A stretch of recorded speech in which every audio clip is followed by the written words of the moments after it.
What's up guys, how are you today? I'm Pablo from Motorcycle Adventures. When the adventure go wrong. That was interesting title. I got you. So now you're curious what exactly is happening. Don't worry, nothing special. I'm gonna tell you some funny and some not so funny stories from my trips. A few broken down situations, extreme heat, high elevation, food poisoning, lost passport, burned clutch, and one broken leg in the middle of Sahara desert. I will try to give you some very useful advices what you have to do when the adventure go wrong. This video is going to be long, but please be patient and stay with me until the end, because you never know what you're gonna meet on your next adventure. We all plan our trips well. Prepare for the worst, but expect the best. That is a wonderful phrase, but sometimes the shit just happened. Whatever you need to face, please do not panic. Stay as calm as possible and give yourself enough time to find the way out. A friend of mine used to say, there is no problems, only solutions. And he was right. If you step out just for a second and look around the whole situation, and then you realize it's not so bad, it could be much worse. People always ask me, what you gonna do if your bike breaks down? What a stupid question. I can ask you the same. What you gonna do if your car breaks down? You probably will tell me now, I don't know, I'll try to fix it. If I cannot, I'll go to the garage. My answer will be, I'll try to fix it. If I cannot, I'll try to find a garage. And you probably will say, yes, but you're on the road.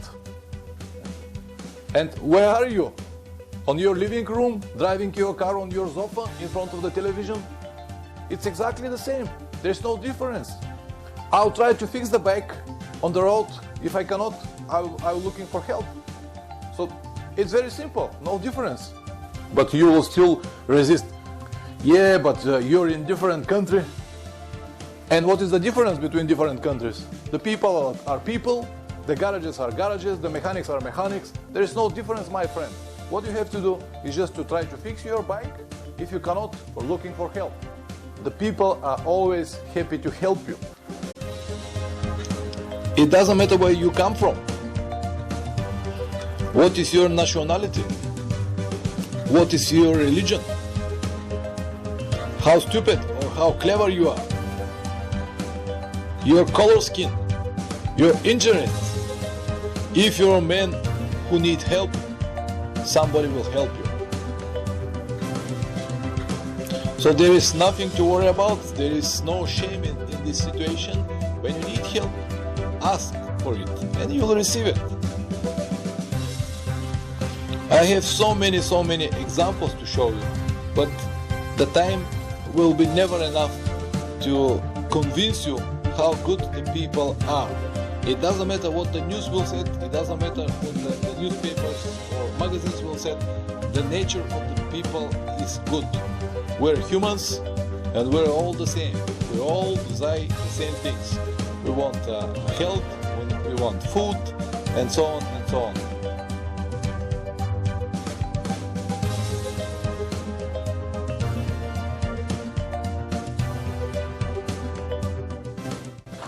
Many small problems could be fixed very fast without any help. But if you have something major, so no problem. Just ask for help and you will receive it. Even in the Bible is written, ask and you will receive it. I can tell you one funny story now. So we are two people riding in the Karakum desert, Turkmenistan. So my friend got no off-road experience and the sand was his worst nightmare. So from the moment when we get to the sand, he was in shock. Yeah, it was very difficult for me as well, but somehow I managed to go through that sand. But because he was in stress, for him was very, very difficult. So to go through that sand, I'm not gonna give you any details, but we spent more than an hour there, just digging around and making all of these pushings and lifting and holding the bikes and so on and so on. But finally, when we get out of that sand, we just step on the nice stable surface, and he said, well, I think we have a big problem. And I said, what you talking about? And he said, I lost my passport. And I said, what? Where your passport was? And he showed me his pocket, the pocket which I will never use to keep my passport. Anyway, and I asked him, so are you sure that the passport was in your pocket before we go to the sand? And he said, yes, I'm sure the passport was there. So my first impression was, what we're gonna do now? We're in the middle of nowhere, we're in Turkmenistan, we have no passport. What we're gonna do? Where we can find Bulgarian embassy, and so on and so on. And then I said, stop, hold on. You don't need all of this shit. You don't need it. Just think, calm down and think, start to think about it. And then I thought, well, it was only about 2-3 kilometers of sand. There's nobody there, it's only one road. Maybe it's somewhere on the sand. I have to go back and look it for this passport. So I went back, go through the sand again and again. No indications of the passport, nothing. I did it so many times, and the last time I tried to do it, I just stopped the bike and tried to walk, because I thought maybe I miss it with the bike. And suddenly, from somewhere, two local guys came with a very light motorcycle, riding around, and I just shake my hand to ask them for help.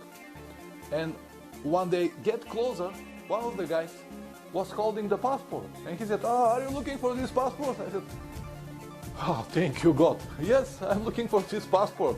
And he said, "Oh, it was here in the road. You go. Have a nice trip. Be careful, and so on and so on." Just like this, all problems were solved. Just like this. It was not everything for that day. So after all of this pushing the bikes and diggings and slipping the clutch and stuff like that, my friend burned his clutch. So when we get out of the sand, he said, "Well, I think that maybe my clutch is slipping." And I asked him, "Maybe or slipping?" And he said, "I don't know. But after a few kilometers, we realized that the clutch is burning. So we need a new clutch." And again, we are in the middle of Turkmenistan. We have absolutely no possibility to find a shop and buy a clutch. So what we're gonna do? Again, don't panic, calm down, stop for a while from the side and think about it. So we were able to get to the first city very slowly in the low speed, go to the first hotel and stop and think. Of course, we're riding bikes for many years. Everybody knows something about the bikes, about the mechanics, and so on.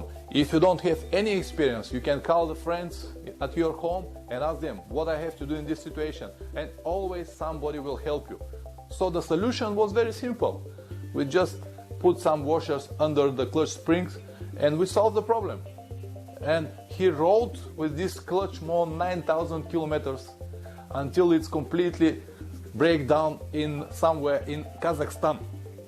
And again, breakdown situation in the Kazakhstanian steppe. We're sitting in next to the road on the big car parking, and we have no clutch, and we have no help, and we have nothing. So what we have to do? To stay there and cry, or call maybe a special service to come and take our bikes and our journey will finish? No. Again, we stopped and we think. So I decided to go to the first city and looking for help. I have no idea where I'm going, what I'm gonna looking for. Is there shops for this type of spare parts? Probably not, but I was thinking I will go there and we'll see what I can do. So from the moment I went to that city, on the first traffic light, a big car stopped next to me, and the guy came out and said, "Hi, I'm biker like you. Do you need help?" And I said, "Well, thank you, my friend. Yes, I need help. I need a clutch, I need some spare parts. Are you able to help me?" He said, "No problem at all. I have time, we'll go and we'll find whatever you need." And we spent together a whole day. He did everything what is possible to do. We went to all shops, we went to all garages, he called few friends and checked even their spare parts. But the brand of the bike was rare and we have no chance at all to find this type of clutch. My friend was still standing there on the car parking, and until he stayed, he tried to find the help. And finally, he found the help, but 800 kilometers away in Samara, Russia. So we still have this broken bike, and we still have this 800 kilometers of distance. So we have to find a solution to bring this bike there. So the friend I found in the city tried to help me with the transport, and he found one minivan. It was expensive, but we already have some kind of solution. So I called my friend and let him know, and I went there. But when we went there, we have to wait about 2 hours for our transportation to come. And until we wait, a big truck stopped next to us. And the guy started to load and unload some stuff from it. It was full until the top with oranges. And I asked them, "Hi guys, how are you? We need help, so we need to transport this bike to the Russian border. Are you able to help?" And the guy said, "Well, no problem at all, we can help you, but we have no space. We are full to the top. What we gonna do?" And again, step out of the situation, take the whole picture and think.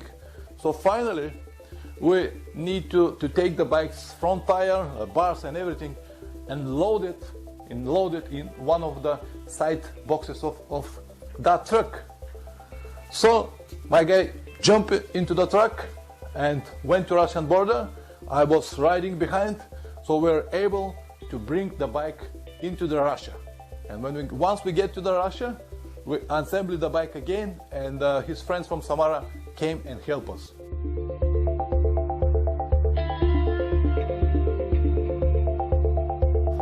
Because this video became too long, I split it to 2 different parts. If you think the first part is useful, just go and check the second one. Thank you for watching and ride safe.